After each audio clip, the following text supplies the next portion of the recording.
Hello दोस्तों, आज अपनी यादों की खिड़की खोलते हैं सुनील दत्त जी की यादों के साथ। सुनील दत्त बहुत युवा थे जब वो मुंबई आए थे। किसी तरह उन्हें मुंबई के काला घोड़ा इलाके में मौजूद आर्मी बिल्डिंग में एक कमरे में रहने की जगह मिल गई। उस कमरे में सुनील दत्त के अलावा 8 अन्य लोग भी रहते थे, जिनमें कुछ टेलर थे तो कुछ बाल काटने वाले भी थे। सुनील दत्त ने मुंबई के जय हिंद कॉलेज में दाखिला लिया और साथ ही वेस्ट में नौकरी भी शुरू कर दी। गर्मियों के मौसम में तापमान इतना अधिक हो जाता था कि एक छोटे से कमरे में 8 लोगों का रहना बहुत मुश्किल हुआ करता था।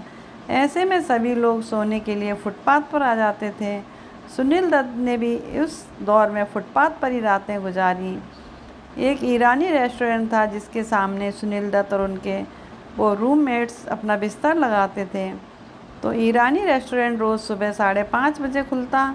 उसी समय सुनील दत्त भी नींद से जाग जाते थे और रेस्टोरेंट खुलते ही वो वहाँ से सुबह की चाय पीकर नहा धोकर अपनी क्लास अटेंड करने चले जाते थे। एक इंटरव्यू में सुनील साहब ने कहा था कि उन दिनों अगर मुंबई में ईरानी रेस्टोरेंट ना होते तो उन्हें उनके जैसे कईयों को पेट भरने के लिए भी जाने कितना संघर्ष करना पड़ता। नॉर्थ सेंट्रल मुंबई के खुदादाद सर्किल में एक और कोई पारसी रेस्टोरेंट था जहाँ दत्त साहब अक्सर जाया करते थे। ऐसे ही चर्च गेट स्टेशन के पास स्थित एक और पारसी रेस्टोरेंट में ये थाली खाने जाया करते थे। सुनील दत्त जब इन रेस्टोरेंट के वेटर्स को देखते तो उन्हें बड़ी हैरत होती थी।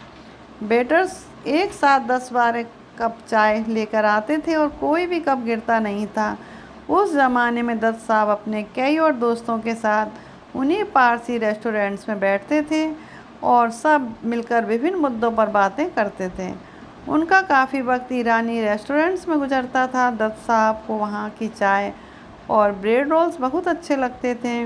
दत्त साहब कहते थे कि मुंबई में संघर्ष करने आए लोगों के लिए पारसी होटलों ने बहुत जीवन काफ़ी हद तक आसान बना दिया था, क्योंकि वहाँ मिलने वाली चाय और खाने पीने का सामान दूसरे रेस्टोरेंट की तुलना में बहुत सस्ते हुआ करते थे।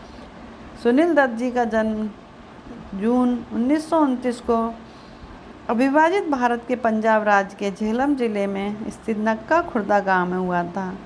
माता पिता ने उनका नाम बलराज रखा था।